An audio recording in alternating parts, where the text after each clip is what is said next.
Sebab itu ku memujimu, Engkau Allahku, mulutku kan selalu memujimu, dan angkat tangan sembahmu, tinggikan namamu, Yesus, kemuliaan.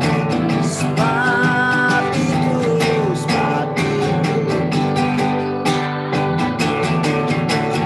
Engkau Allahku, mulutku kan selalu memujimu, dan angkat tangan sembahmu, tinggikan namamu, Yesus, kemuliaan bagimu.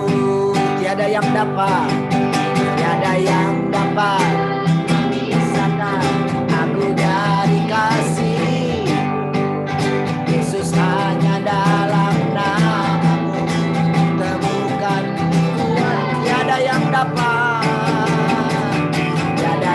dapat memisahkan aku dari kasih Yesus, hanya dalam namamu temukan kuatku. Sebab itu ku memujimu, Engkau Allahku, mulutku kan selalu memujimu, dan angkat tangan sembahmu, tinggikan namamu, Yesus, kemuliaan bagimu. Yesus, kemuliaan bagimu. Yesus, kemuliaan bagimu. Kami bersyukur Tuhan malam hari ini. Kami naikkan puji-pujian kepadamu. Oh, mulut kami memujimu, mulut kami menyembahmu Tuhan, dan mulut kami sehati dengan hati kami. Apa yang kami ucapkan itu dari hati kami kepadamu. Sebab kami tahu Engkau menguasai hati kami. Berdaulatlah ya Tuhan di hati kami. Ambillah segala hidup kami Tuhan. Oh, oh, oh, oh.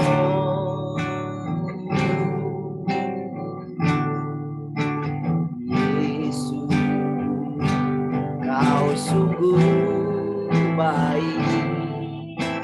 Yesus, namamu indah syukur. Kau selalu tinggikan, ku agukan selamanya. Yesus, Yesus, Kau sungguh baik.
semua pujian kemuliaan hanya.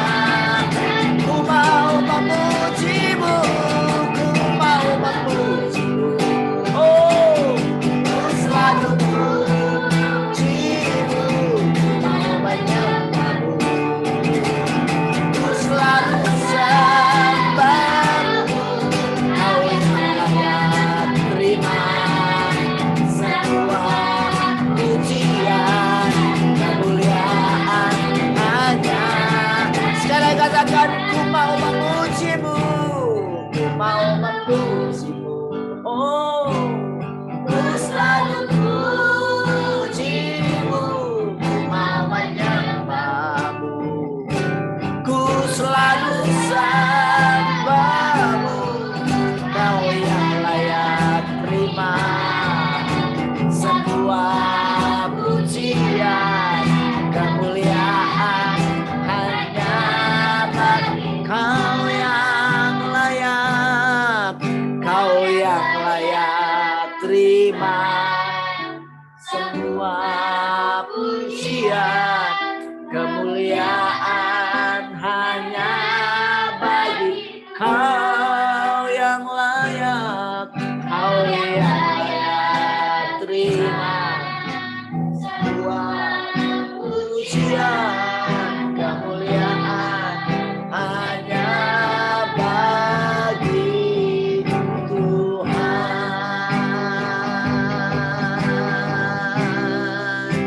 Kau layak Tuhan menerima segala pujian. Kau layak Tuhan ditinggikan selamanya.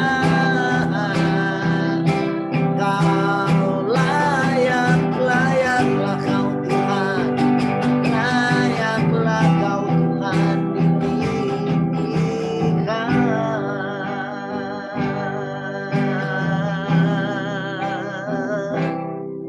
Kami bersyukur Tuhan setiap hari.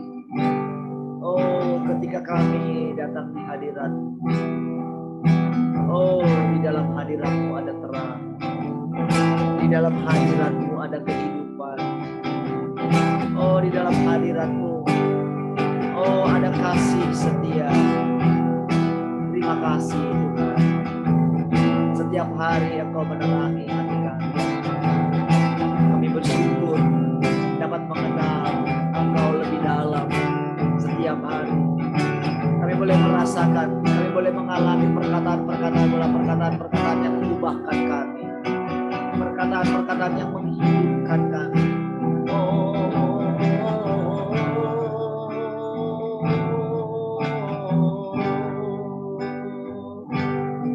Terima kasih Tuhan, kami bersyukur. Engkaulah pusat perhatian kami Tuhan. Setiap hari Engkau memperbaharui kami, Engkau memperbaharui hati kami. Terima kasih. Engkau menyegarkan kami setiap hari. Engkau memberikan upah kepada orang yang sungguh-sungguh hati kepadamu, dan Engkau adalah upah kami. Terima kasih. Kalau kami boleh bersekutu malam hari semata-mata karena kasih dan karunia. Terpujilah Engkau selama-lamanya. Mari kita yang mau memuji-muji Tuhan sama-sama katakan amin. Ya, baik, puji Tuhan. Kita percaya sukacita dari surga turun di tengah-tengah kita. Haleluya. Dari surga.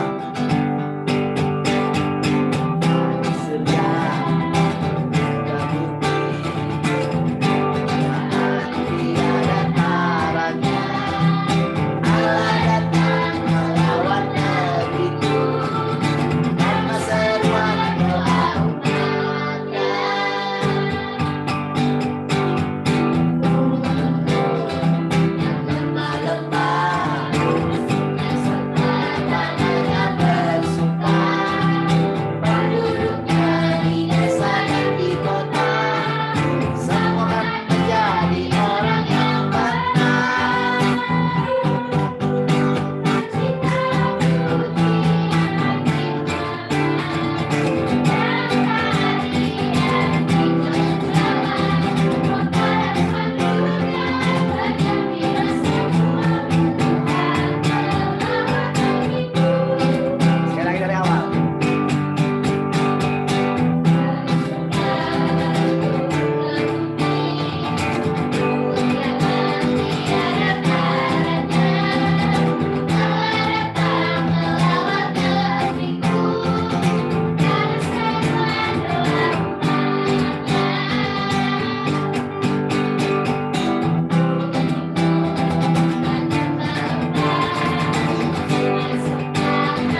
sukacita dari sorga memenuhi hati kami, sukacita dari tahta-Mu Tuhan, oleh karena pekerjaan-pekerjaan-Mu yang dahsyat di atas muka bumi ini, bahkan seluruh alam semesta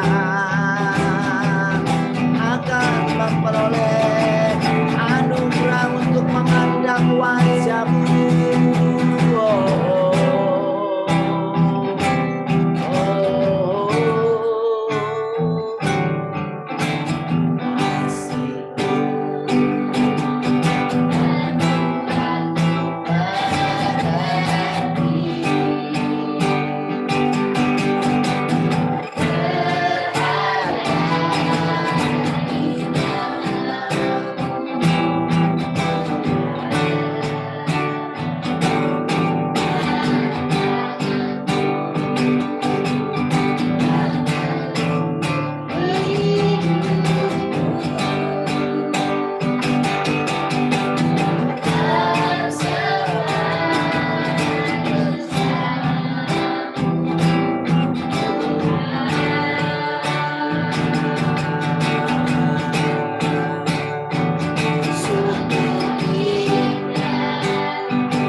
Oh, terima kasih Bapak Surgawi, kami bersyukur.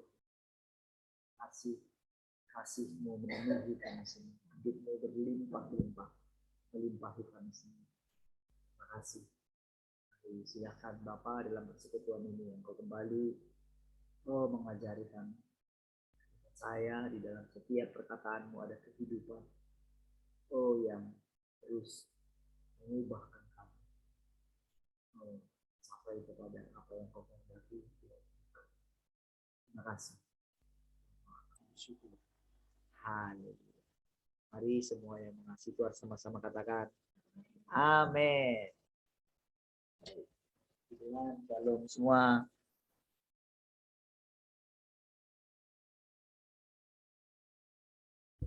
Shalom semua. Selamat malam. Gimana kabarnya malam hari ini?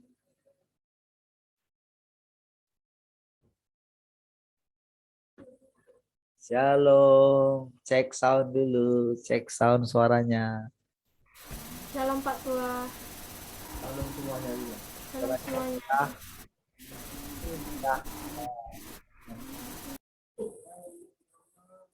Shalom yang lagi kerja.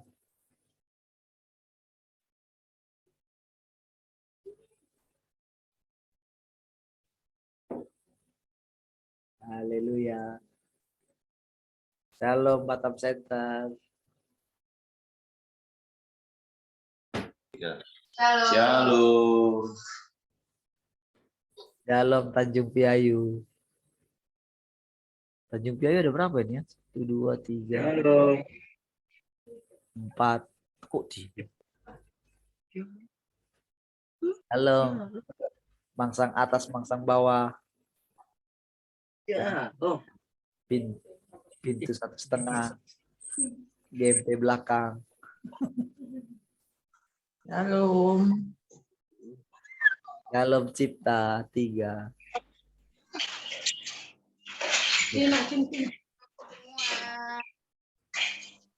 Shalom Batu Haji Asri.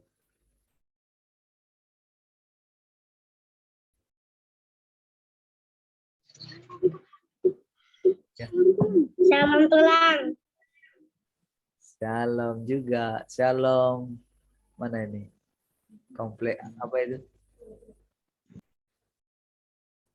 Enggak, Batam Center. Bukan. Harta.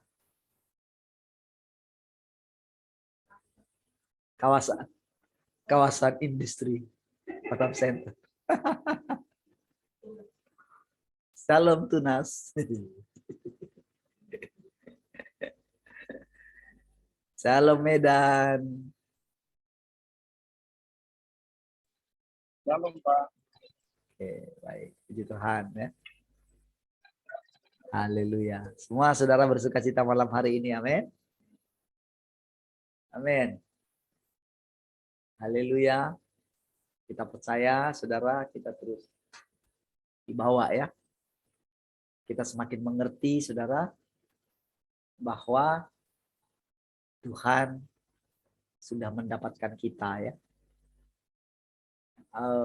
Memang di awal, saudara, Tuhan menunjukkan langsung tujuannya kepada kita ya. Dia mengarahkan pandangan kita kepada tujuan yang akan kita capai. Ya. Dia memperbaharui pandangan kita tentang sorga. Pandangan kita tentang Allah, ya. Dia memperbaharui kita lagi dengan siapa dia sesungguhnya. Atau yang sering kita sebut dengan hakikatnya Tuhan. Tahu sebetulnya juga watak. Ini penting juga kita pelajari atau renungkan ya tentang sifat wataknya dia. Karena dari situ kita akan mengerti apa namanya takut akan Tuhan.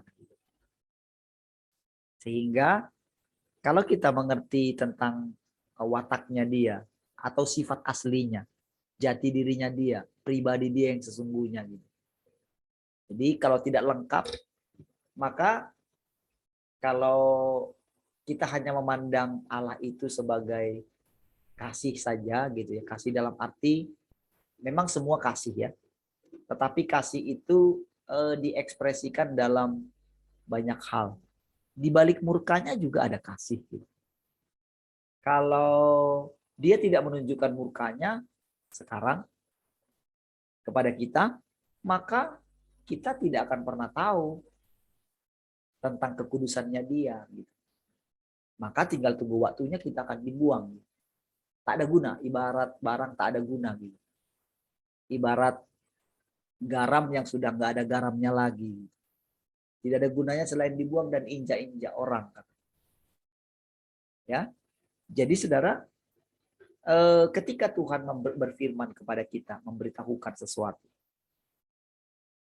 ketika Dia mengatakan bahwa kita itu hidup selama-lamanya. Hidup selama-lamanya itu, saudara, itu hidup yang kekal. Ya. Bukan seperti yang dibayangkan oleh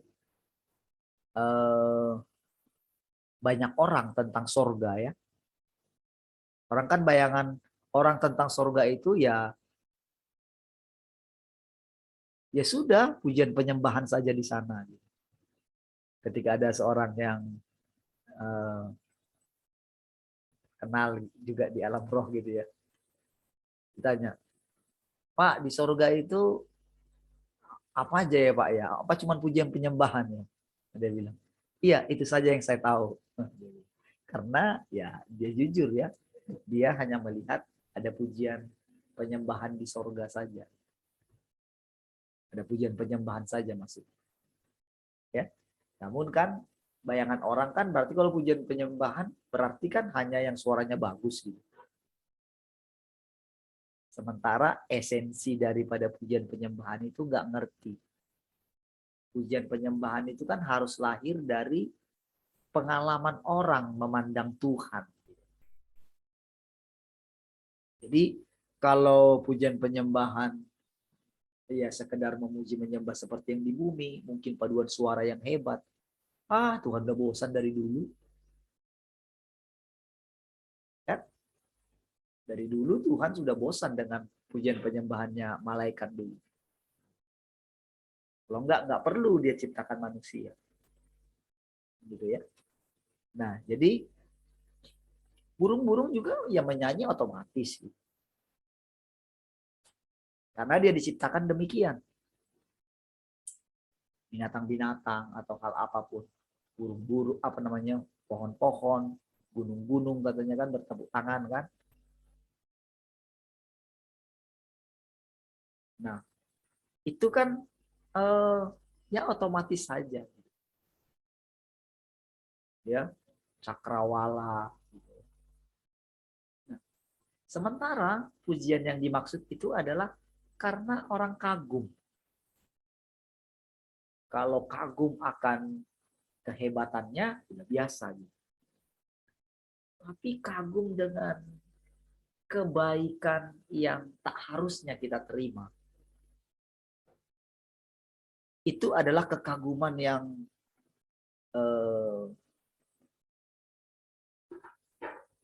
lahir dari hati yang paling dalam. Gitu, karena mengalami Tuhan itu sendiri. Inilah sebetulnya yang dikerjakan Tuhan selama proses kita itu menikmati atau mengalami penghakimannya. Jadi ada tujuan di balik penghakimannya. Tidak sebanding dengan penderitaan yang kita alami. Tidak sebanding. Saudara, ketika dosa kita diampuni, itu sudah pasti dosa kita diampuni. Ya, sudah pasti misalnya. Ketika kita datang, kita minta ampun. Itu sudah pasti diampuni. Tetapi ketika Tuhan menghajar kita, menghakimi kita, lalu kita sadar betapa kita itu telah membuat Tuhan menderita karena dosa kita, maka itulah yang dihasilkan oleh penghakiman. Membuat kita menyadari diri kita. Ketika dia menghajar kita dengan sakit penyakit, dia menghajar kita dengan kelemahan tubuh, dia menghajar dengan berbagai macam cara, adalah supaya kita sampai kita menyadari nantinya bahwa ternyata kita sedang melukai dia.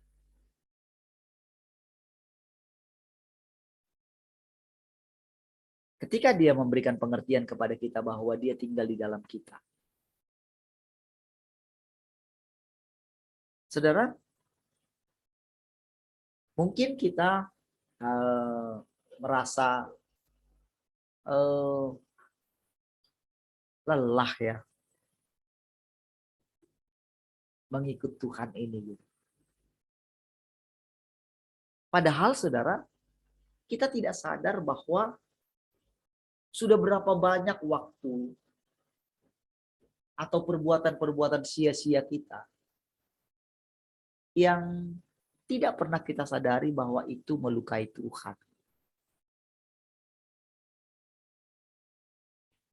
Ada berapa banyak kita nggak mengerti ketika Tuhan murka terhadap kita. Bagaimana perasaan dia ketika dia murka terhadap kita. Saudara, dia mengatakan bahwa yang dia murkai itu sebetulnya bukan kita. Kadang-kadang saudara saking rusaknya seseorang telah dirusak gambarnya oleh iblis gitu. Sampai-sampai Tuhan itu sampai tidak punya perasaan. Sampai perasaannya itu seperti mati gitu.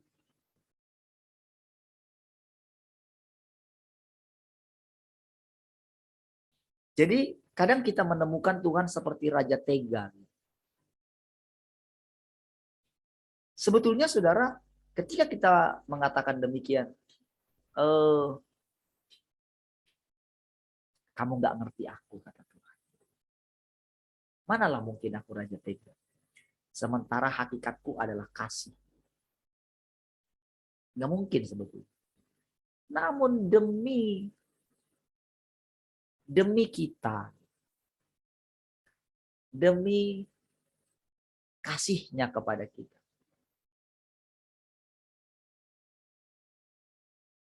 dia sengaja seperti tidak punya belas kasihan. Ya, sengaja. Dengan tujuan adalah supaya memperoleh kita kembali. Berarti apa? Intinya atau hakikatnya adalah kasih itu sendiri. Ya. Jadi saudara, semakin hari kita mulai merenungkan. Ya. Saudara, ketika kita beranjak dewasa. Beranjak dewasa ini saudara, kita mulai diberikan kesempatan untuk mendengarkan ceritanya sendiri. Pengalamannya menjadi seorang Allah. Dia mulai ceritakan. Itulah yang dikatakan ketika Yohanes dan Yakobus itu, orang tuanya itu minta, kalau engkau sampai kepada kerajaanmu, buatlah anakku yang satu di sebelah kiri dan yang satu di sebelah kanan. Oh, kamu nggak ngerti yang kamu minta.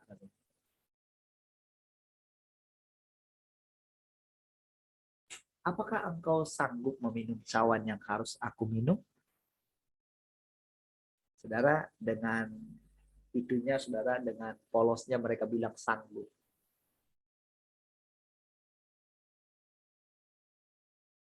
Saudara, mereka sebetulnya tidak tahu apa yang mereka ucapkan. Tapi mereka ucapkan itu. Lalu Tuhan bilang, memang engkau akan minum cawan yang harus aku minum. Berarti begini, saudara. Setiap orang yang dibawa ke tahtanya akan minum cawan yang harus diminum oleh Tuhan itu sendiri. Nah, namun ini saudara tingkatannya berbeda. Tuhan memperingatkan para pengikutnya. Barang siapa mau ikut aku, dia harus menyangkal dirinya. Menyangkal. Ini pekerjaan setiap hari. Menyangkal pikul salib.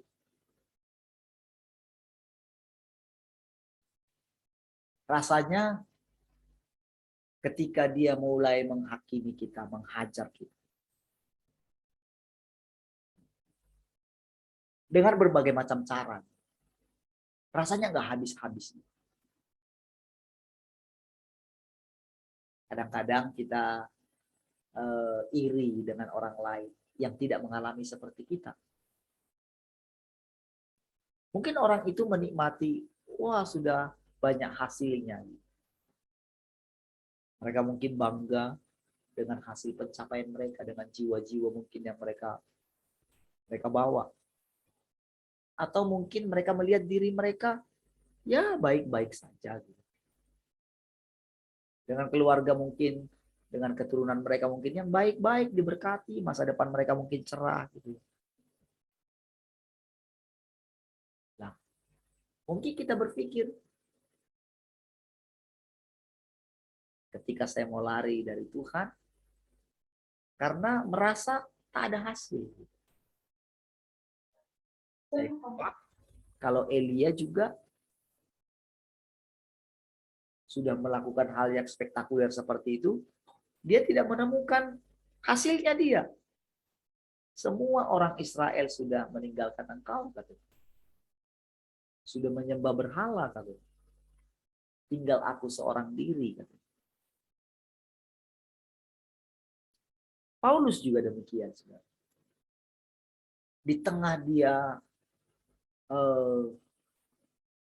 benar-benar menjadi seperti Tuhan, gitu. Tidak memikirkan dirinya sendiri.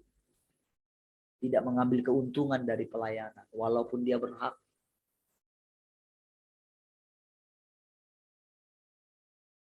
Jadi saudara, dia berpikir bahwa semuanya itu karena dia. Karena usaha dia, karena kegigihan dia. Memang betul. Tetapi saudara, hal yang seperti itu dibenci oleh Tuhan.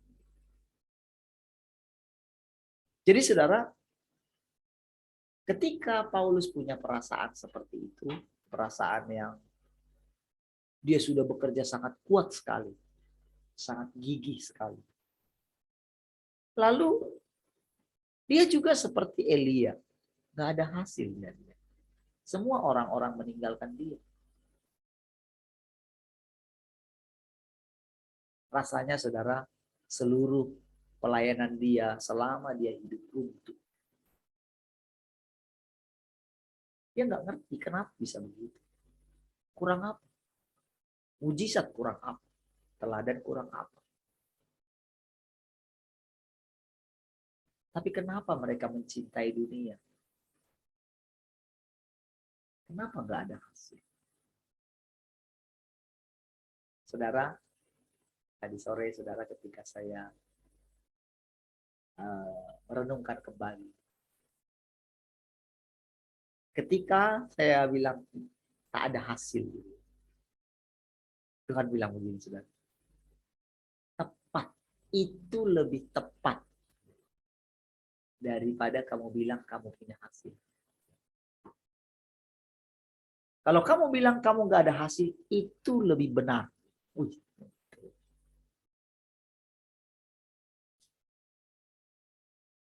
Saya ketika mendengarkan perkataan itu, ada terhibur sedikit. Kalau kita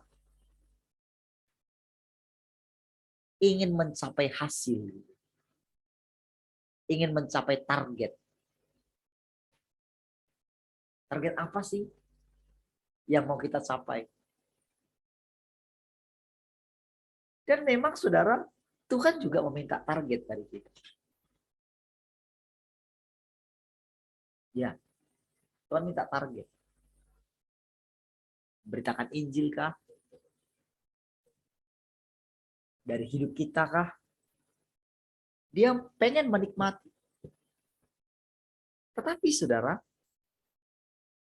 ketika kita itu pengen mencapai target itu, banyak orang saudara melayani Tuhan dengan sungguh-sungguh, dengan semangat gitu.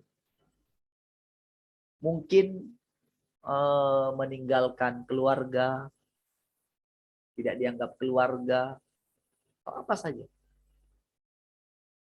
Karena dia punya prinsip. Kalau aku semakin mengasihi Tuhan, maka Tuhan akan menghargai. Memang Tuhan menjanjikan itu, saudara. Tetapi saudara,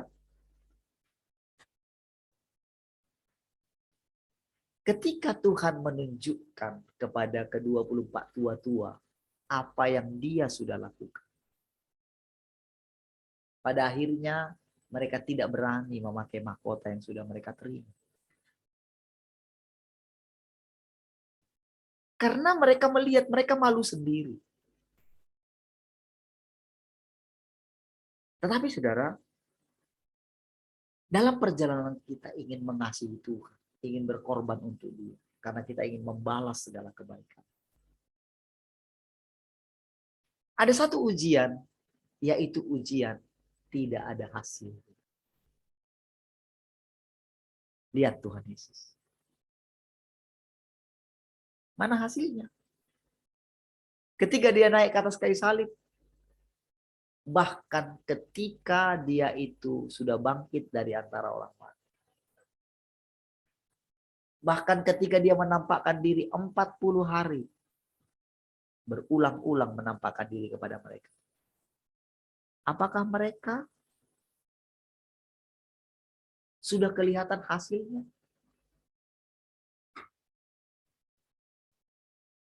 Lalu perjalanan berikutnya, sampai mereka mengakhiri hidup mereka, apakah sudah ada hasilnya?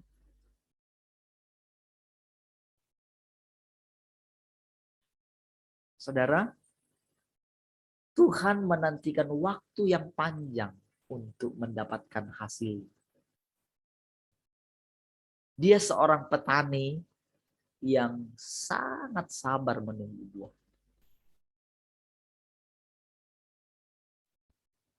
Jadi saudara, investasi yang dilakukan oleh Tuhan adalah seluruh hidup. Seluruh hidupnya Tuhan itu. Itulah investasinya dia demi ciptaan. Dilakukan semuanya. Dan makin lama saudara, lewat proses menghancurkan ambisi kita. Di satu sisi saudara, dia memang telah merancangkan sejak semula satu langit baru, bumi baru. Jadi kalau dikatakan langit baru, bumi baru, itu sebetulnya surga baru dan bumi yang baru. Itu maksudnya.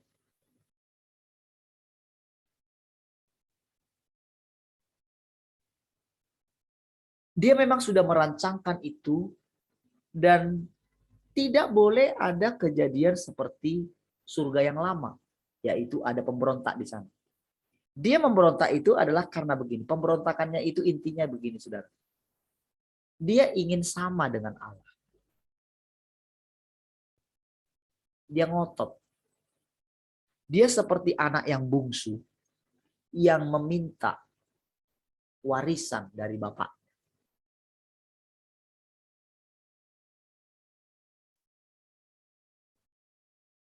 Jadi saudara, perumpamaan Tuhan itu syarat sekali dengan tujuan yang sangat dalam sekali. Diam-diam dia menceritakan cerita yang sesungguhnya dan rencana kekekalannya. Dia menceritakan lewat perumpamaan. Nah, saudara, ketika dia mengatakan, apakah engkau sanggup minum cawan yang harus aku minum? Karena mereka terpancing ingin posisi sama. Kan di samping kanan, samping kiri, yang sama berarti. Paulus menemukan itu, bahwa ketika kita menerima Tuhan, kita sudah duduk di sebelah kanan Allah Bapa dalam Tuhan Yesus.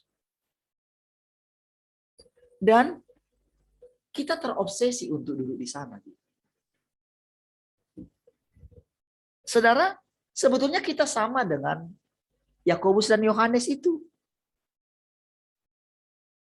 Sebetulnya ketika seseorang memberitakan kepada kita bahwa ketika kita terima Tuhan, kita sudah duduk di sebelah kanan Allah Bapa. Sebetulnya perkataan yang sama datang kepada kita. Apakah engkau sanggup minum cawan yang harus aku minum?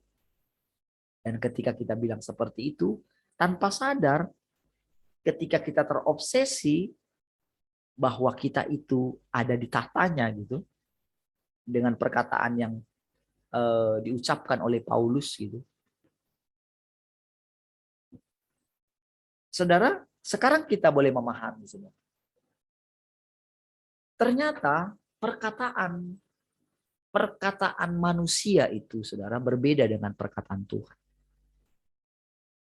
Perkataan Paulus di sana ketika dia bilang kita sudah duduk di sebelah kanan Allah Bapa, itu adalah seperti sejenis pewahyuan atau pengertian yang dia peroleh.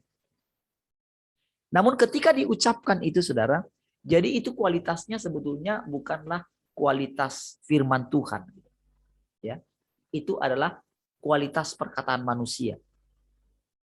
Jadi sekarang kita mesti dengan berani mulai bisa menerima yang mana perkataan manusia sebetulnya, yang mana perkataan Tuhan. Karena saudara mesti ingat pembentukan Alkitab itu adalah begini, saudara. Kesepakatan para bapak-bapak gereja mengatakan, memutuskan gitu, dalam sidang bapak-bapak gereja. Mereka memutuskan bahwa semua yang dikanonkan dalam Alkitab itu adalah firman Tuhan. Jadi itu keputusan manusia. Ya. Tanpa kita bisa memilah-milah lagi. Mana dia yang asli perkataan Tuhan sendiri. Sehingga saudara, banyak orang terjebak gitu, dalam idealismenya Paulus gitu.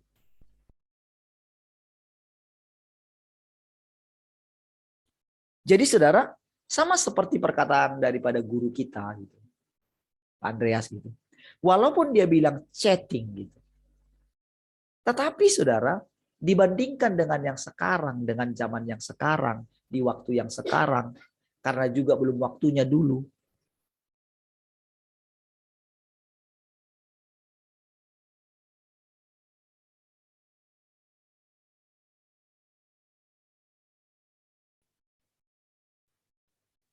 Jadi perkataan-perkataan yang disampaikan banyak juga adalah gagasan manusia.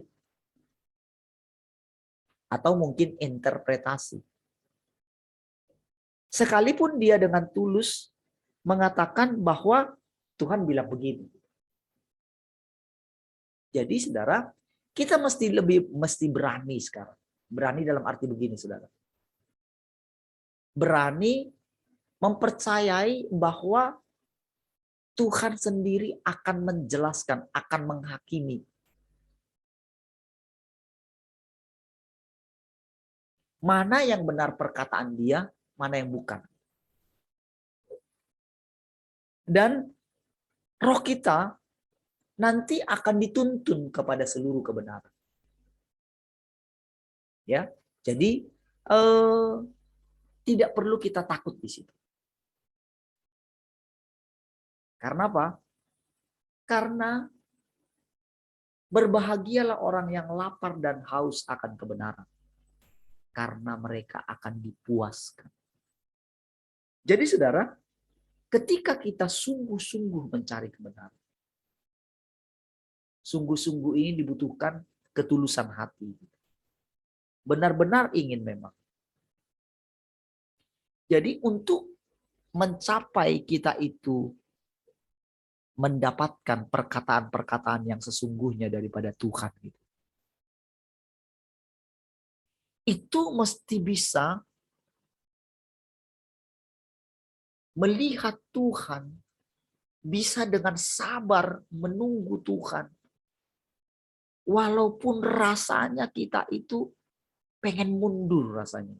Nggak kuat rasanya. Karena begini saudara. Kita akan diperhadapkan seolah-olah kita itu sendirian. Seperti nggak ada orang lain. Seorang istri akan sendirian bersama dengan Tuhan. Seorang suami akan sendirian bersama dengan Tuhan. Dan anak kita pun akan sendirian bersama dengan Tuhan. Saudara, mungkin bagi orang yang sudah ditinggalkan suaminya, mungkin dengan mudah bisa sekarang melewati. Tapi tahukah saudara, setiap orang mati atau tidak mati, semua orang harus sendirian bersama dengan Tuhan. Kita bukan milik siapa-siapa, tapi kita milik Tuhan.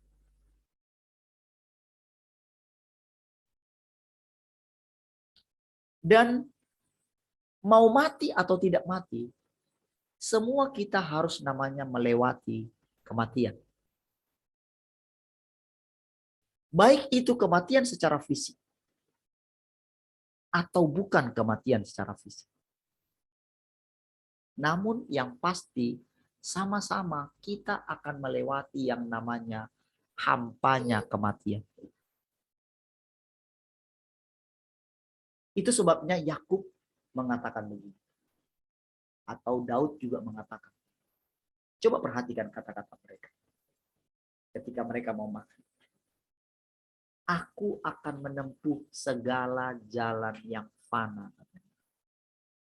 Jalan ini belum pernah kulalui.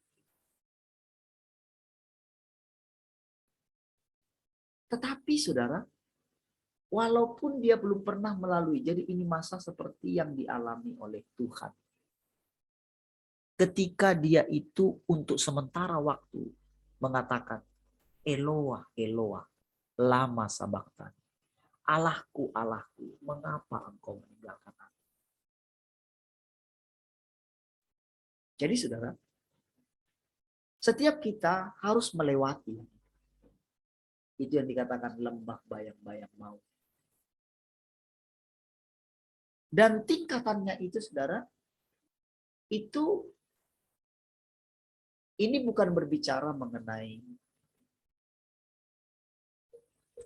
masalah upah yang akan kita capai karena memenangkan jiwa atau apapun. Enggak. Karena dalam hal memenangkan jiwa, itu Tuhan yang kerja, bukan kita.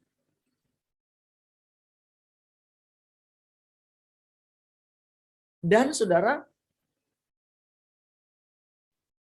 senormalnya kita, ketika kita dipenuhi oleh Tuhan, maka perkataan kita pasti menghasilkan buah. Tidak mungkin tidak.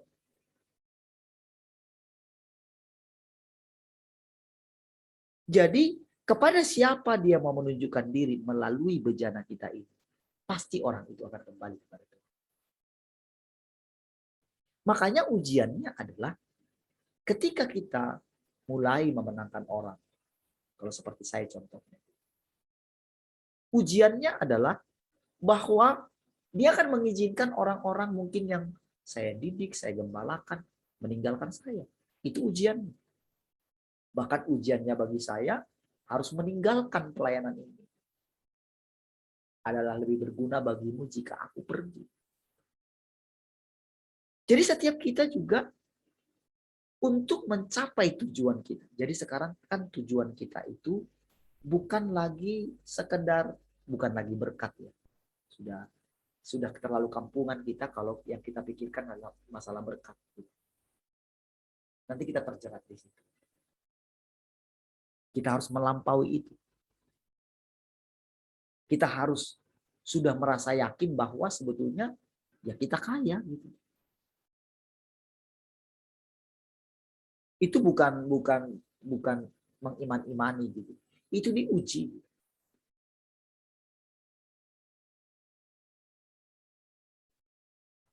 Tetapi sampai kita itu ya tidak memikirkan itu lagi. Kalau itu berarti itu kita masih tergoda oleh pencobaan daripada iblis. Kalau masih memikirkan itu.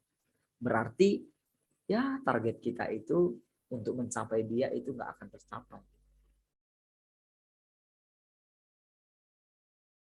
Ya. Nah, jadi saudara, ujian yang namanya ujian melewati kematian. Ingat sekali lagi saya katakan. Walaupun kita tidak melalui kematian secara fisik. Jadi intinya jangan tunggu mati baru melewati jalan ini. Karena harus melalui kematian baru ada kebangkitan.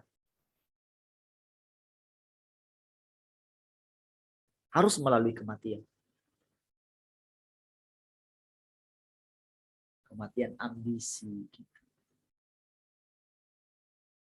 Ambisi ini saudara, bukan sekedar ambisi ingin memperoleh mahkota, bukan.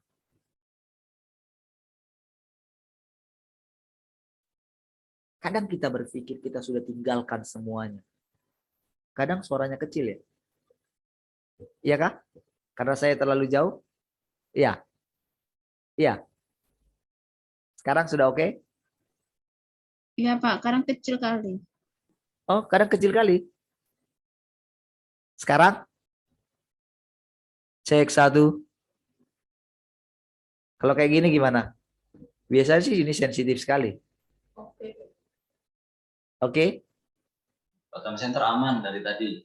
Oh, dari tadi aman. Dari mana itu? Atau sinyalnya kali, PIU kali. Berarti PIU aja kali ya. Oh, PIU ini jangan-jangan nih. Ah, si Cika oke katanya. Atau berebut kalian itunya, sinyalnya. Oke. Karena kadang-kadang kalau saya kencengin, dia pecah. Jelek sekali suaranya. Kalau terlalu kencang. Ya, baik. Gak apa ya.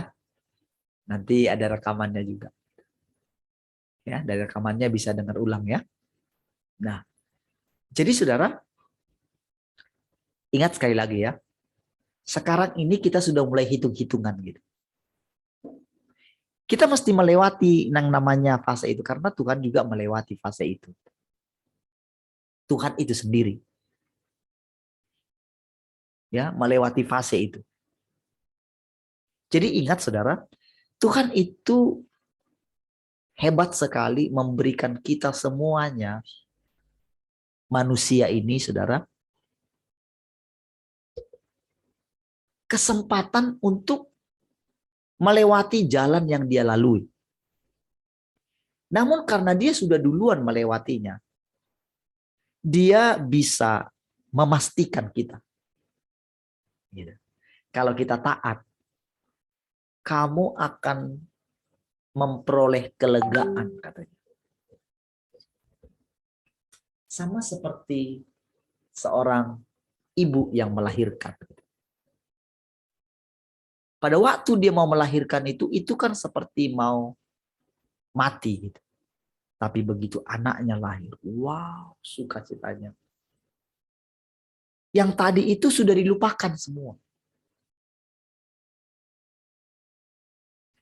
Saudara, ujian ditinggalkan Tuhan. Ujian tidak bisa mendoakan orang. Ujian tidak tahu harus mendoakan apa. Itu ujian. Saudara. Karena saya seorang pendoa, Sudah terbiasa berdoa. Mungkin orang mengatakan, oh doa itu nafas hidup. Ya betul, kita belajar kemarin ya. Tetapi saudara, ada satu keadaan di mana kita tidak bisa berdoa. Nggak tahu apa yang mau kita doakan. Itulah pengalaman Paulus. Sementara doa itu adalah nafas hidup kita. Berarti kalau kita tidak nggak berdoa, berarti kita mati dong.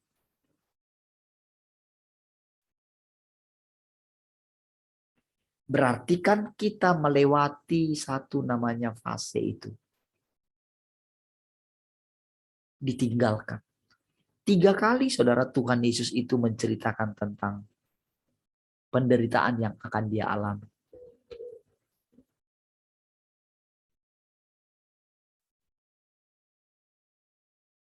Ketika dia menyerahkan dirinya untuk disalibkan. Bukankah itu sebagai satu misteri? Allah yang sangat agung itu. Jadi saudara, ketika saudara melihat salib itu saudara, itu bukan hanya manusia Yesus yang disalibkan.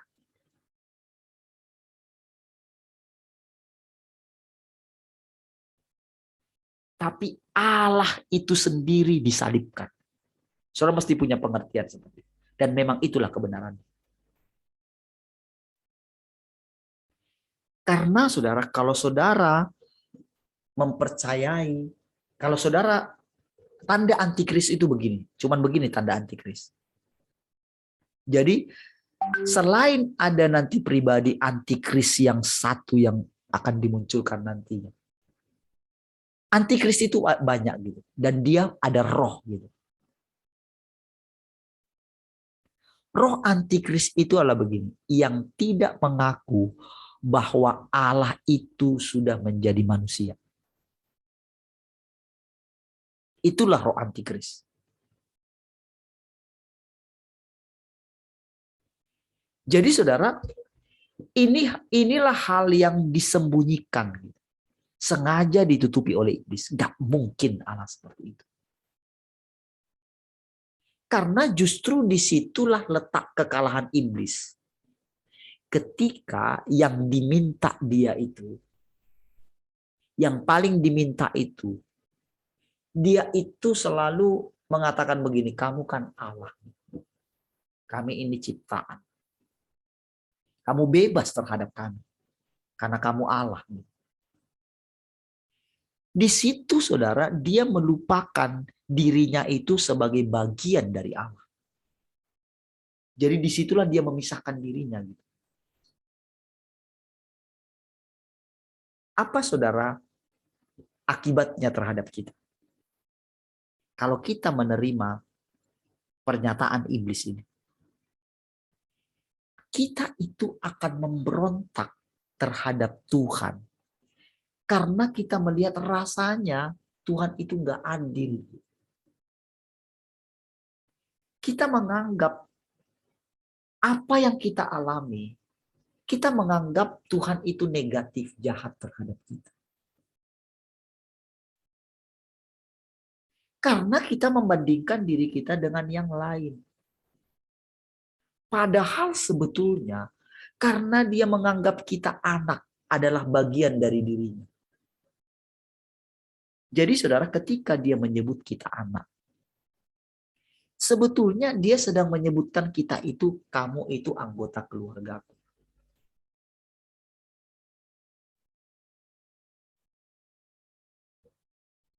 Jadi ketika kita ini diangkat menjadi anggota keluarganya, lalu kita itu dibersihkan dari segala tabiat-tabiat. Tabiat-tabiat ini adalah penipuan-penipuan si jahat yang membuat kita salah mengerti Tuhan itu. Melalui apa, saudara? Melalui apa dia menyingkapkan kepada kita? Melalui ujian ketika kita ditinggalkan. Perkataan, tahukah saudara? Selama ini kita mendengarkan perkataan, mendengarkan suara Tuhan. Namun yang sering kita dengar adalah suara yang ingin kita dengar. bukan yang Tuhan mau kita dengar. Suara yang ingin kita dengar itu pasti berhubungan dengan daging kita. Itu pasti berhubungan dengan pujian, dengan sanjungan.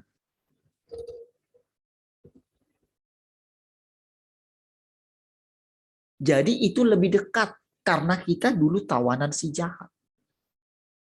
Karena dulu kita tak pernah mendengarkan suara Tuhan. Karena suara daging kita itu sangat dekat dengan suara iblis.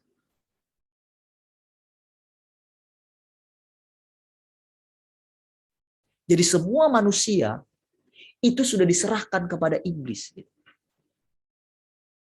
Jadi sepertinya saudara, manusia itu benar-benar sudah jadi tawanannya iblis. Jadi ketika Tuhan itu sendiri, bayangkan saudara, Tuhan yang adalah Allah itu menyerahkan dirinya, silahkan perbuat apa yang kamu pikir bisa perbuat untuk aku.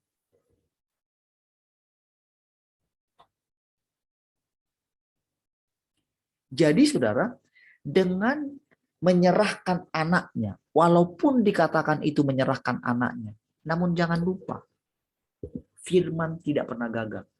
Aku dan Bapa satu. Firman tak pernah gagal. Saudara. Nggak bisa gagal. Makanya dia bilang, kalau di dalam Tauratmu dikatakan kamu semua adalah Allah, bagaimana mungkin Taurat bisa dibatalkan?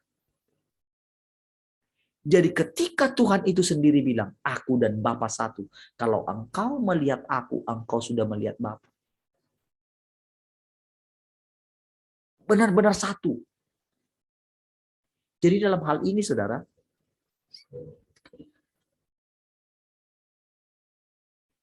untuk kita bisa memuji Dia dengan penuh kebanggaan. Dan kita boleh menikmati, atau gini saudara, kita boleh diizinkan meminum cawan yang harus diminum oleh Tuhan.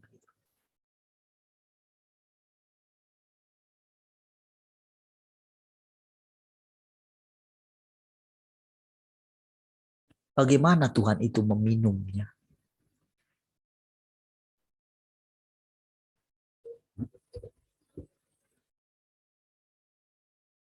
Kita siapa? Bukankah kita ciptaan? Allah itu pencipta. Saudara, ketika kita itu dengan penderitaan yang kita alami gitu, rasanya saudara,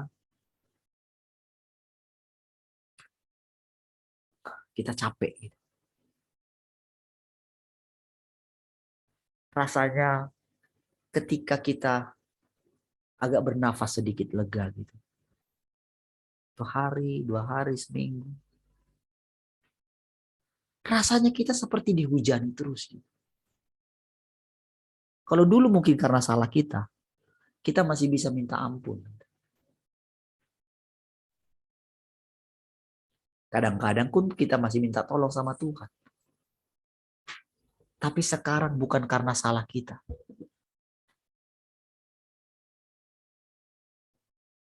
Apa yang keluar dari mulut kita.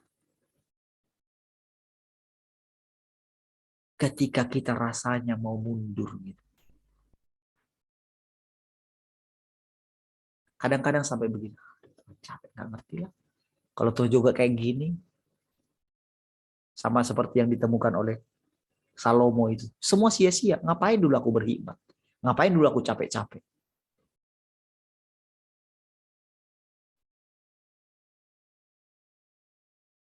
Karena apa? Kalau seperti ini, apa yang mau kami capai?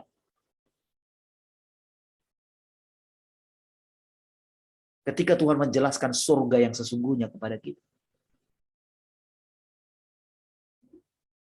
Orang banyak bersemangat melayani Tuhan. Karena dia punya prinsip, oh nanti istirahat di dalam Tuhan. Nanti. Itu orang yang belum mengerti. Sekarang Tuhan menunjukkan kepada kita, saudara. Sekarang dia terus, karena begini saudara, dia semakin kita mendekati dia saudara, justru kita semakin dikasih bebannya dia. Pikullah yang kupasang. Saudara, anak sulung itu adalah, kalau boleh anak sulung itu bilang, ngapain jadi anak sulung?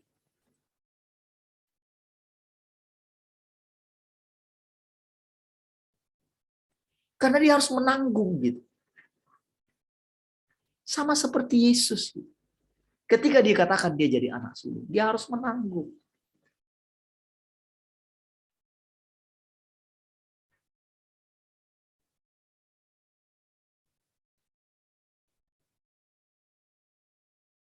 Kadang kita pengen mundur, saudara. Itu benar-benar yang pengen mundur.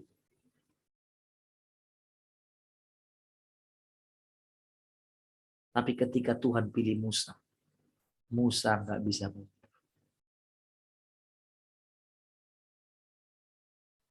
Nampaknya saudara, ketika Musa terus menolak, rasanya Tuhan pilih dia terus. Tahu nggak saudara? Tuhan boleh merasakan kesombongan daripada ciptaannya. Siapa kita saudara, ciptaan, bisa menolak pencipta kita?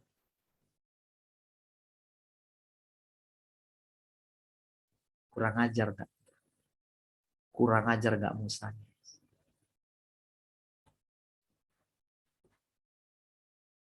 Tapi kok bisa Tuhan terima?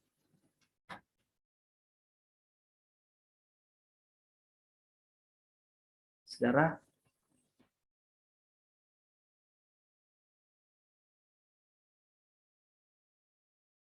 ketika kita pengen anak kita itu berubah, kadang-kadang kita keras. Tapi tahu nggak? Kadang-kadang saudara, justru melalui anak kita sendiri, Tuhan sedang memunculkan sifat aslinya kita. Dan kalau kita nggak bertobat, kalau kita nggak lewat, betapa sedihnya hati Tuhan.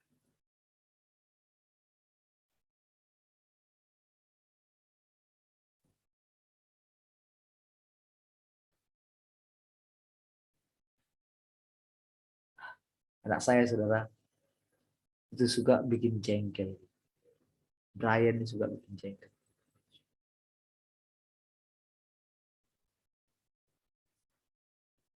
Dan yang paling menjengkelkan saya, itu terus yang diulang-ulang.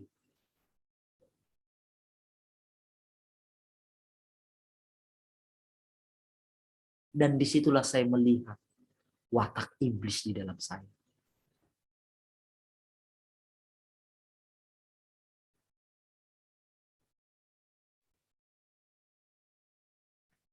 Ketika saya melihat itu, ketika saya melihat amarah saya terhadap anak saya. Aduh, saya tarik nafas. Tuhan, kalau bukan Engkau, Tuhan.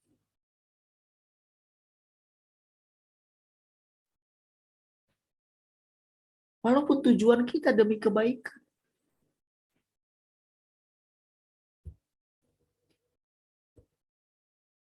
Bisakah kita seperti Tuhan? Yang punya esensi kasih. Saya kadang sampai membayangkan gitu ya. Kalau saya seperti ini terhadap anak saya Tuhan. Rasanya gini saudara. Udahlah. Padahal anak saya. Itu tiba-tiba teringat saudara tetangga kami di kampung gitu ya. Itu ada yang sama anak-anaknya, bapaknya sama anak-anaknya. Sampai meninggal bapaknya itu musuhan sama anak-anak. Itu ketika dimunculin itu ya, waduh, itu nggak ada harga diri bapaknya. Saya nggak tahu salah mendidik di mana waktu dari kecil.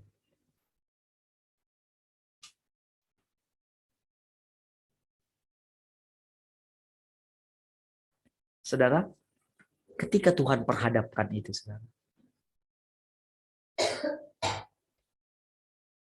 memang target kita, dia tahu targetnya.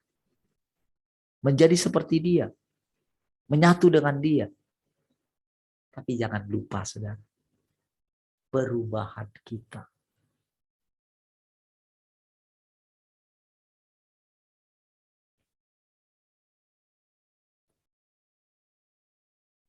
Dia menginginkan, jadi bukan kita hanya sekedar dihakimi, tapi nggak berubah. Walaupun esensinya itu tetap dia adalah kasih.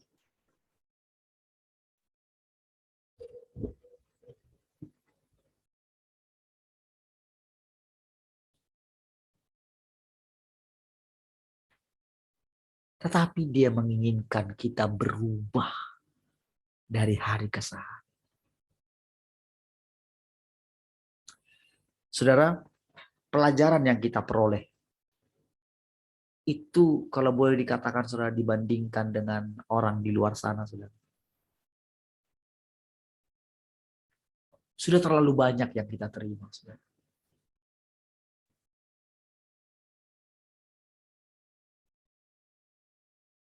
Dan saya yakin, saudara, apa yang saudara lihat, tujuan yang saudara sudah pandang, dia yang berbicara kepada saudara semakin hari semakin jelas. Itu tuntutannya banyak dari kita, saudara. Dia tuntut banyak dari kita. Kalau dari setiap hari ketika dia tunjukkan, ternyata kita nggak berubah. Kasih kita nggak berubah. Kesabaran kita, ketekunan kita, kasihnya kita.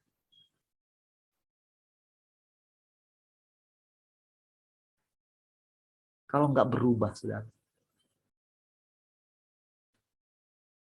Saudara, ketika kita melewati yang namanya kematian,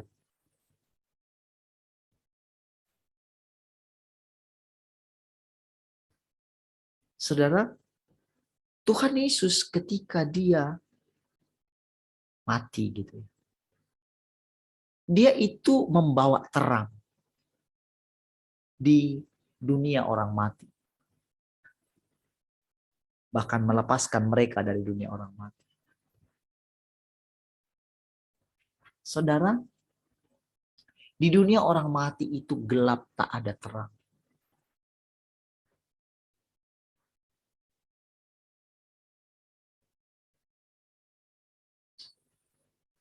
Saudara, ada banyak orang yang katanya masih hidup. Tapi sebelumnya sudah mati, nggak ada setitik terang pun. Tapi mereka pikir mereka ada di dalam terang. Mereka nggak bisa mendengarkan suara Tuhan. Kalaupun katanya mereka mendengarkan suara Tuhan, itu sebetulnya adalah suara kedagingan mereka, bukan suara Tuhan.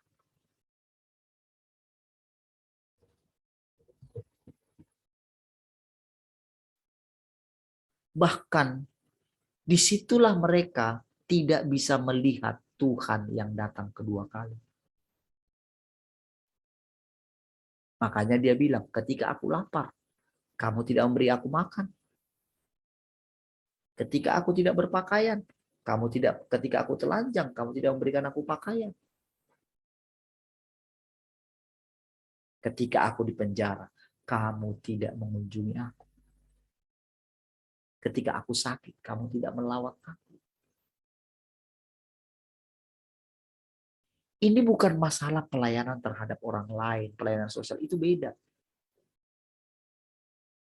Maksud perkataan Tuhan di sana adalah kita nggak melihat Tuhan.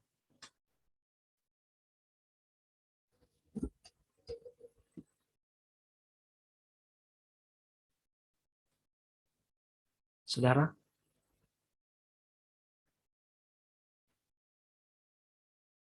hari semakin jauh malam, saudara.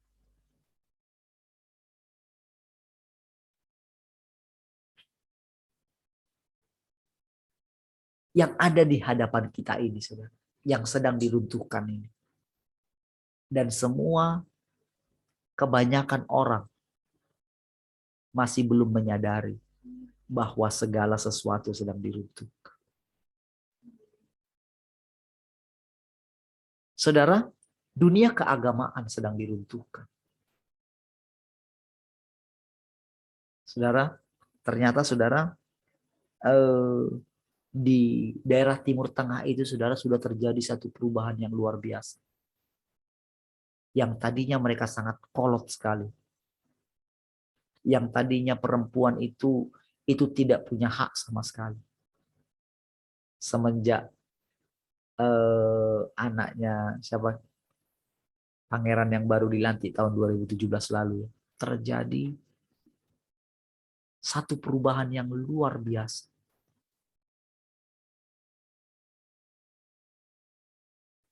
Di mana kesetaraan gender. Bahkan kalau dulu para turis kalau masuk ke daerah Arab Saudi itu kalau dia nggak pakai apa gitu ya, hukum syariah itu tinggi sekali. Sekarang saudara, mereka itu benar-benar modern. Tidak perlu harus pakai jubah-jubah gamis yang panjang itu, yang pakai cadar itu. Mereka bisa, bahkan bikini sudah diterima di sana.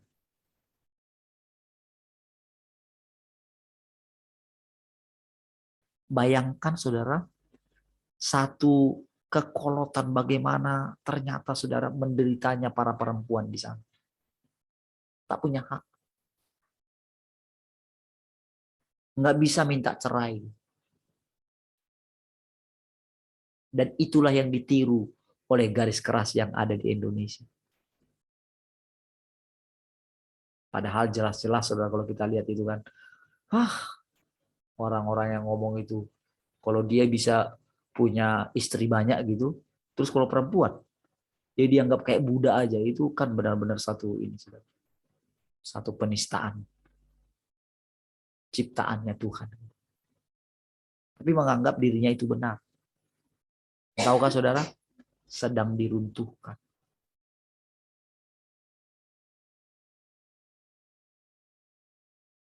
Segala sesuatu sedang diruntuhkan. Dan kita sedang di depan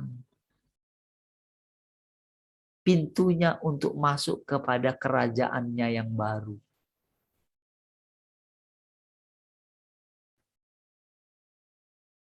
Saudara, dulu kita berpikir, kita memerintah menjadi raja bersama dengan dia.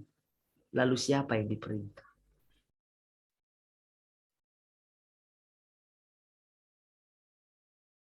Saudara, kalau kita mundur dari Tuhan,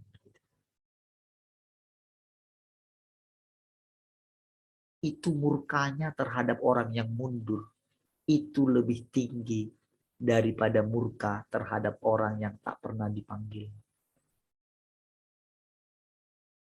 Ketika Tuhan bilang kepada Musa, kamu nggak boleh masuk ke tanah perjanjian. Saudara, pada waktu itu saudara, di situ Musa benar-benar mengenal watak Tuhan. Sekali dia menemukan Allah yang seperti itu,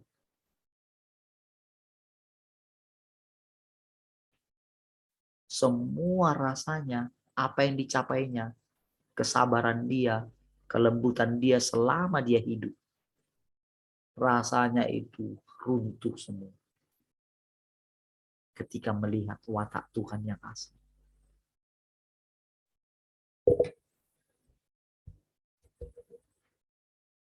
Saudara, kalau kita masih punya kepentingan, kalau kita masih ada iming-iming kita mengasihi Tuhan, supaya kita diberkati, supaya ini, itu akan diproses habis.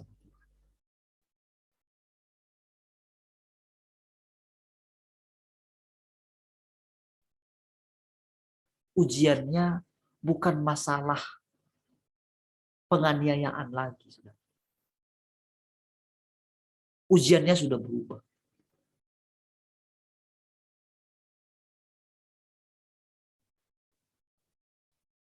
Ujiannya adalah ketika kita setiap hari, ketika rasanya kita dihakimi oleh Tuhan.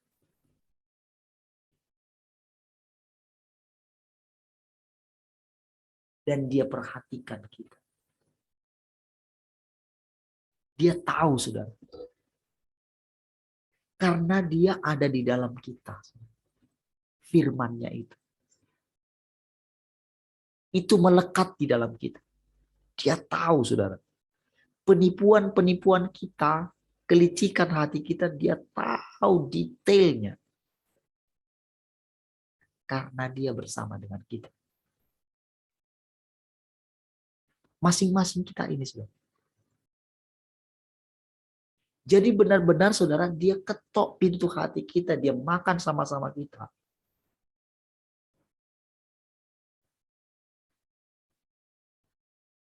Aduh, ketika Tuhan bilang, sampai kapan kamu terus begini? Saya nggak tahu udah berapa kali saya melewati perkataan itu. Dan ternyata, saudara, perkataan itu masih terulang lagi. Walaupun dalam keadaan yang berbeda.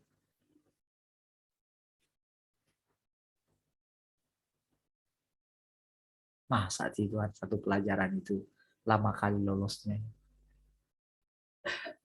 Kadang kita berpikir begini. Oh, kalau kita sudah punya iman, sudah ini, sudah inilah. Kalau kita dengan iman semua bisa kita capai, rasanya kan kita pengen gunakan iman kita terus kan?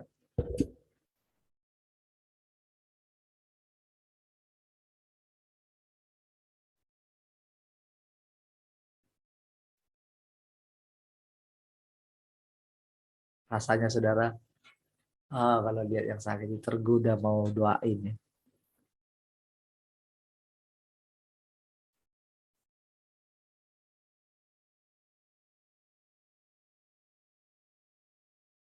Ketika melihat istri saya lemah gitu ya. Aduh. Saya kalau panggil-panggil tuh gitu. Saya mau ngapain gimana gitu. Mau doain gimana? Ayo ke rumah sakit. Gak mau gitu.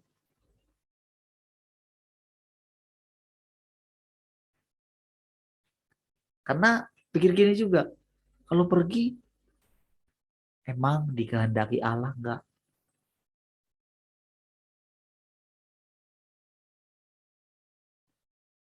Setiap kali mau ngomong, saudara, mau nyampaikan sesuatu.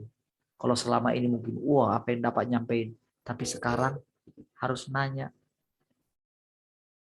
Apalagi kalau kita setiap hari.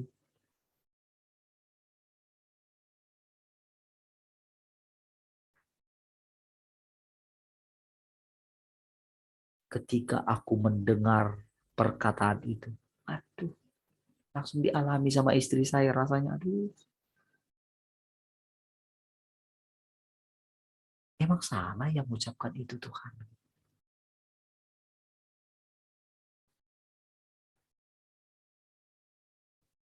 Jadi yang menaruh perkataan itu siapa dong?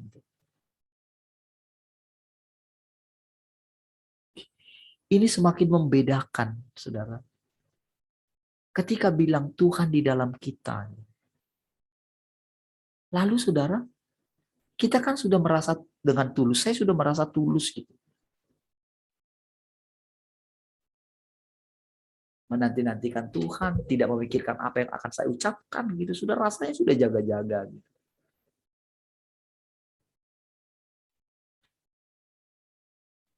Tapi ketika ngalamin itu, aduh.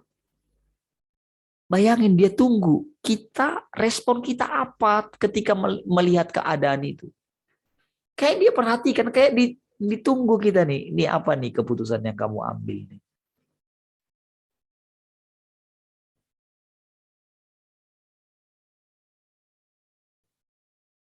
nggak ngomong, nggak ngambil keputusan salah, ngambil keputusan juga salah. Ayo gimana? Ketika saya tanya saudara, lalu saudara nggak mau cerita, ayo gimana keadaan saudara? Siapa yang mau cerita? Saya yakin pasti saudara begini. Waktu saudara habis cerita, saudara menghadapi dilema. Ya kan? Rasanya diuji kesaksian saudara. Ya kan? Sehingga kadang-kadang saudara takut cerita kan? Lalu bagaimana dengan saya yang cerita terus? Yang saya ceritakan hidup saudara, hidup saya di hadapan saudara. Yang kadang-kadang rasanya saya ceritakan kebodohan saya. Tapi tahukah saudara? Itulah yang diharapkan Tuhan. Supaya kita ini nggak dipandang orang itu kayak gimana gitu. Dan dari situlah kita belajar, kita terbuka, transparan satu dengan yang lain. Ini loh keadaan saya. Ini loh keadaan anak-anak saya.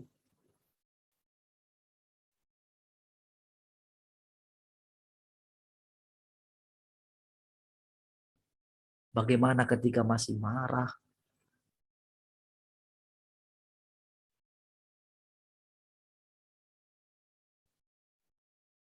Mungkin kita nggak marah sama orang lain di kantor kita. Tapi di rumah kita lampiaskan.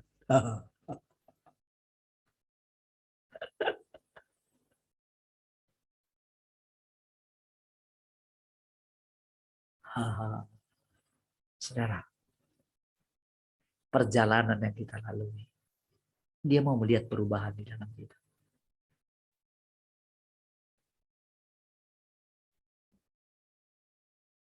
Ketika kita minum cawan yang harus dia minum. Perjalanan kita ini masih panjang, saudara. Kita seperti membangun. Bayangkan saudara, Paulus, Petrus itu ketika mereka benar-benar berjumpa dengan Tuhan, usia mereka taruhlah 30. Ya. Dia meninggal kira-kira mencapai 69 atau 70 gitu. Berarti 40 tahun.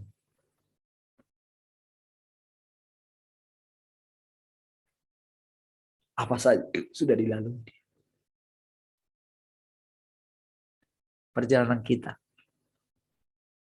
Ketika kita dikatakan sudah berjumpa dengan dia.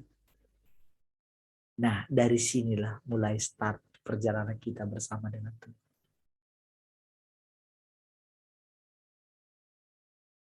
Saudara, kita seperti mengumpulkan, menyediakan minyak dalam buli-buli.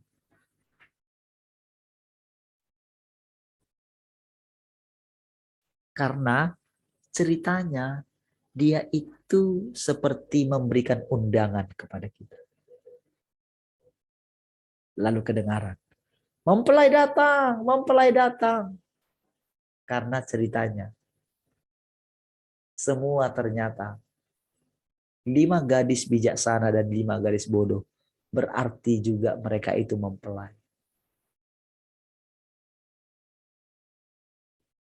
Kalau kita tidak mengumpulkan minyak kita, tidak menyediakan dalam buli-buli, maka kita nggak bisa mengikuti dia kemana dia pergi. Dan ketika mau mencari di toko, di kedai, ternyata kedainya sudah tutup.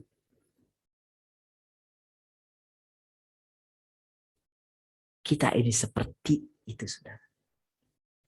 Kita seperti mengumpulkan hidup kita.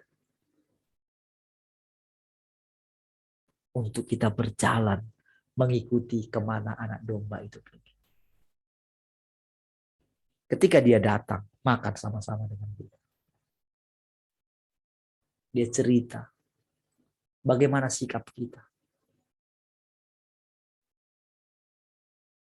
Saudara, untuk benar-benar melatih diri kita itu benar-benar selalu duduk di kaki Tuhan gitu. Itu butuh waktu. Dan itu butuh ketekunan. Bukan seperti yang kemarin kita bisa bahasa roh, kita bisa pujian penyembahan, kita bisa marinating.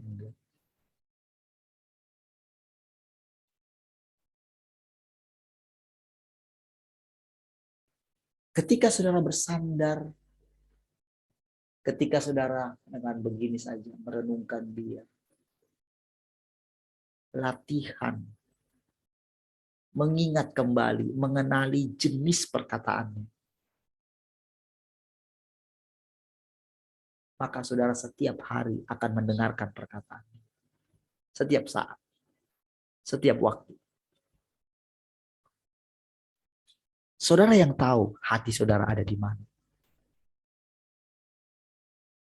Ini latihan setiap hari, ini prosesnya. Kita sudah dikasih pelajaran setiap hari.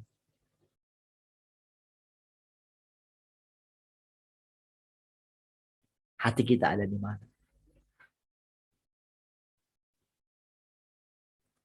Ya kita kembali ke pekerjaan kita. Bagaimana sikap hati kita.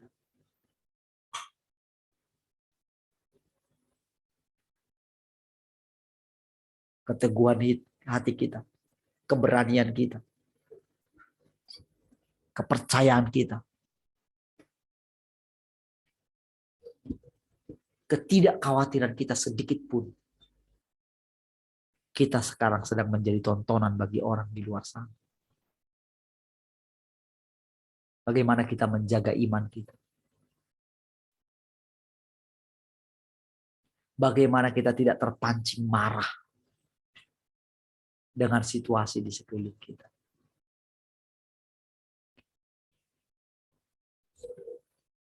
Di tengah perubahan yang sedang terjadi di depan mata kita ini. Sangat cepat. Saudara, perhatikan ya. Kalau kita boleh melalui tahun ini, saudara. Tahun 2021 ini, saudara. Anugerah. Waktunya akan sangat cepat sekali.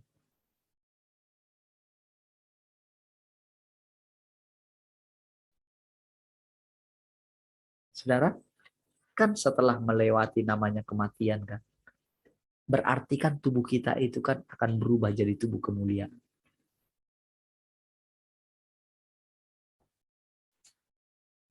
Walaupun saudara kita tidak perlu mereka-reka. Tapi kan kira-kira kan gambarannya seperti itu kan. Gambarannya tubuh kita yang binasa ini, kalau kita sudah melewati yang akan binasa ini katanya kan. Tapi kan nggak akan semua kita mengalami kematian secara fisik.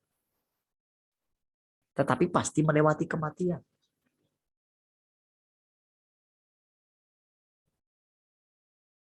Sudah saya katakan tadi kematian itu kan ketiadaan Tuhan kan. Ketiadaan hidup. Tapi kan dia bilang, dia menyertai kita melewati lembah bayang-bayang maut. Yakub berani berkata, aku akan menjalani perjalanan yang fana. Karena dia belum pernah mati. Tetapi dia mengatakan itu kebenaran. Ketika Yesus berkata, ke tempat kemana aku pergi, kamu tidak bisa pergi. Kepada orang banyak dia bilang begitu. Tapi kepada murid-muridnya, ke tempat aku pergi, kamu bisa pergi. Karena apa? Sekarang dia itu tinggal di dalam mereka. Tetapi walaupun dia bilang tinggal dalam mereka, itu bukan sesuatu yang langsung mereka alami saat itu. Sama seperti kita. Ketika kita bilang, oh dia sudah datang kedua kali. Kan yang kita terima adalah perkataan.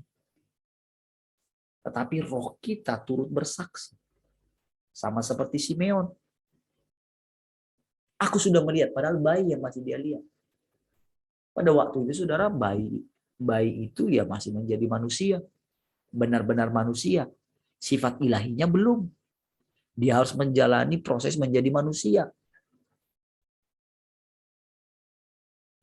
Proses ilahinya itu ketika dia ditahbiskan. Ketika dia dibaptiskan. Itu proses ilahinya. Makanya selalu mereka menyebut dia itu anak Yusuf. Apa istimewanya dia? Sama-sama seperti kita manusia. Jadi sama seperti kita.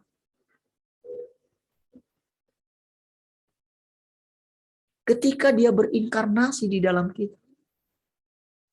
Bagaimana kita tahu kalau dia itu sedang ada di dalam hati kita? Kalau dulu saudara, kedatangan yang pertama, dia itu kan dengan kabar. Sekarang dia nyata. Ini beda dengan mendengar suara Tuhan yang kemarin. Beda. Kalau mendengar suara Tuhan yang kemarin itu masih kuat suara daging kita. Masih kuat. Karena kita belum melewati namanya kematian. Kita belum melewati namanya penghakiman. Kenapa penghakiman kita panjang? Karena kita itu telah menjadi lamban.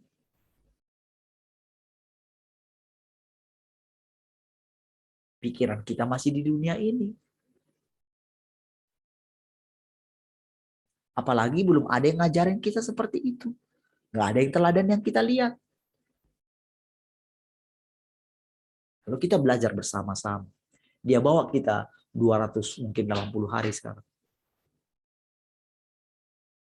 Dia bawa kita melewati perjalanan ini. Tapi kita semua belajar. Mungkin awal-awal kita kaget. Tapi sekarang hati kita makin lama makin lembut. Karena sekarang kita tahu Tuhan yang ngajar kita. Bukan manusia. Tetapi kan pada akhirnya kita semua belajar. Saya pun belajar.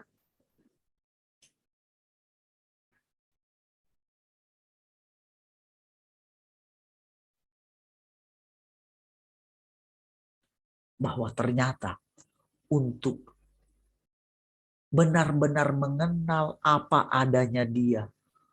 Waduh, dibutuhkan waktu setiap hari dengan tekun.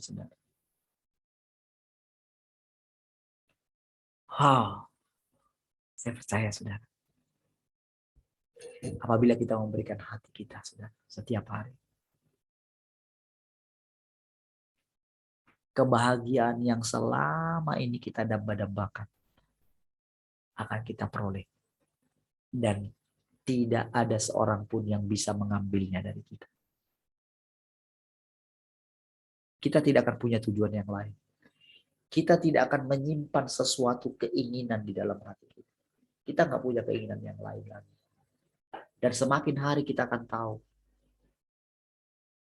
Kita akan semakin sadar bahwa keinginan kita itu bertentangan dengan keinginan Tuhan. Disitulah kita, saudara, berdoa. Disitulah kita diajari bagaimana caranya berdoa. Dan dia akan mengajari kita apa yang kita minta dalam doa kita. Disitulah kita melihat permintaan kita adalah permintaan Tuhan. Saya tadi sore gitu ya, diajarin gitu ya. Dengan spontan berdoa gitu. Mendoakan sesuatu yang menurut saya Eh, itulah doa. Dan semakin saya menyadari bahwa memang segala sesuatu dari Dia, oleh Dia, bagi Dialah segala kemuliaan. Dan dari situlah kita belajar apa arti kesatuan. Kesatuan dengan Dia, menyatu dengan Dia. Dan saya percaya, saudara, ketika Tuhan memberitahukan hari ini, saudara, itulah perjalanan yang akan kita lewati ke depan. Perjalanan semakin menyatu dengan Dia. Mengatakan ini mudah, saudara. Tapi mengalaminya, kadang kita mau nangis, nggak bisa nangis lagi. Kita mau mundur, masa kita mundur? Masa kita yang sudah bangun selama ini? Masa waktu yang kita bangun selama ini? Masa hilang begitu saja? Kita yang sudah mengecap Tuhan selama ini, sudah memandang wajahnya. Masa kita mundur dari Dia? Kita bilang nggak mungkin mundur. Tapi saudara, kita mesti melewati bersama dengan Dia. Melewati namanya ketidakpastian. Melewati namanya sepertinya tak ada hidup, tak ada gairah, tak ada semangat. Walaupun rasanya dulu kita ketika kita minta, makasih Tuhan. Begitu kita tarik nafas, kita sudah merasakan kasih Tuhan. Tapi kita akan melewati juga satu masa di mana rasanya Tuhan tidak ada. Rasanya Dia meninggalkan kita bukan karena kesalahan kita. Tetapi karena kita sedang diizinkan melewati perjalanan yang pernah Dia lewati. Dan Dia ingin kita merasakan apa yang pernah Dia alami. Lalu Dia perhatikan respon kita.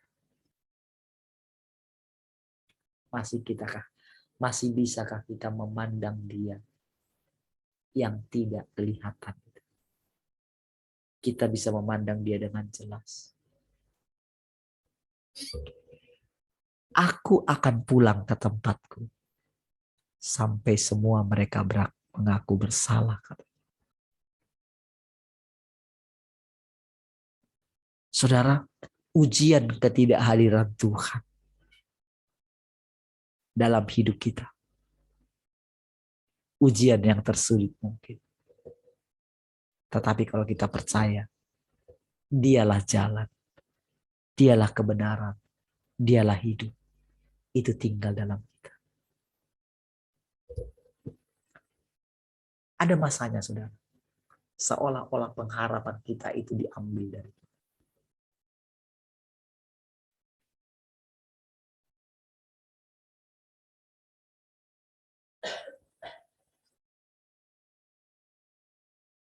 Rasanya kita nggak tahu apa lagi.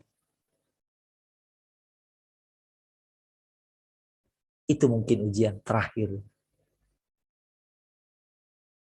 Tapi untuk sampai ke situ sudah lewat perjalanan yang panjang gitu.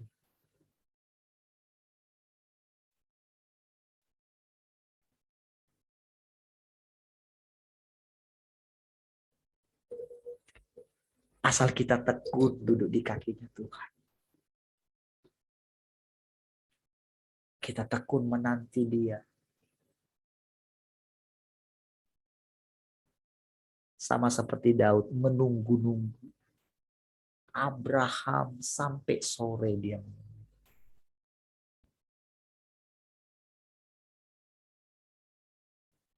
menunggu, tak melakukan apa-apa. Dulu saudara, banyak orang menunggu sambil menyanyi gitu. Ini menunggu, hanya menunggu.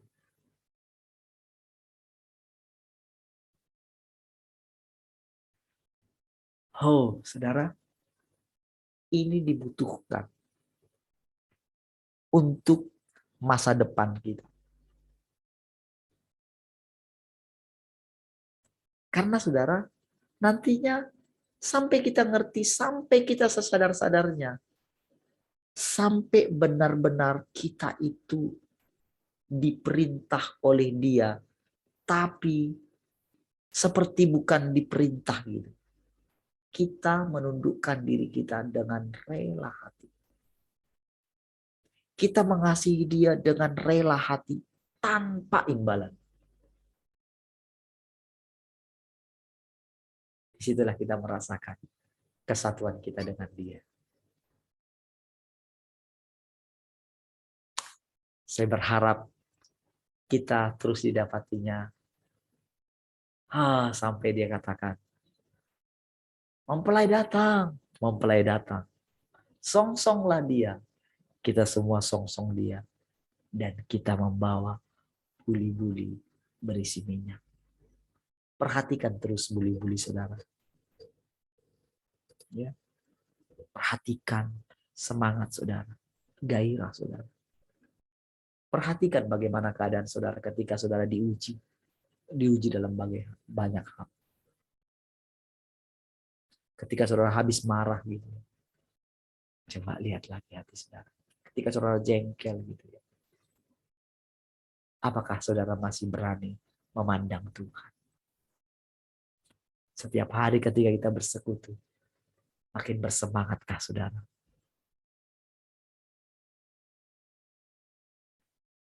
Haleluya. Hanya Tuhanlah kebahagiaan kita. Tidak ada yang lain. Tahukah saudara ketika bercerita ini kepada saudara?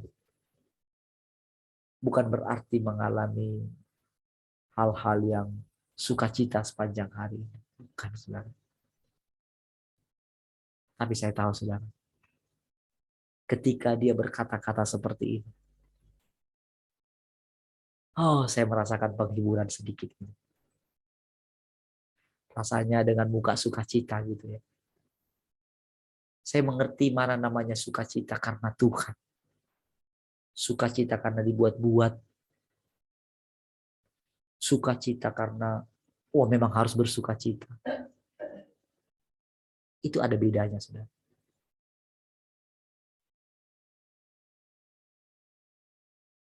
Sukacita dari Tuhan. Itulah kekuatan kita. Tuhanlah sukacita kita. Amin. Bukan karena apa yang kita peroleh. Tapi Tuhan itulah sukacita kita. Rasanya kita bersukacita. Nampaknya bersukacita. Tapi kita tidak tertawa seperti orang-orang kaya. Yakobus memperingatkan. Peringatkan kepada orang-orang kaya. Karena mereka akan nangis gitu. Saudara, kita bisa bersukacita. Bukan karena apa yang kita punya. Bukan karena pencapaian apapun. Ketika Tuhan mengatakan, ketika saya mengatakan, saya tidak ada hasil. Tepat. Dan memang engkau nggak perlu ada hasil.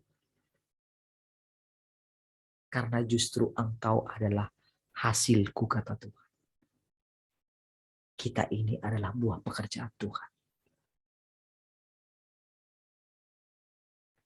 Kalaupun mungkin karena buah pekerjaan Tuhan ini menghasilkan sesuatu, itu sama sekali tak ada hubungannya dengan kita.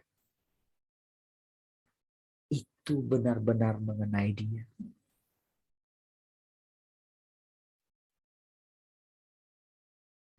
Barulah kita boleh masuklah ke dalam kebahagiaan Tuhan.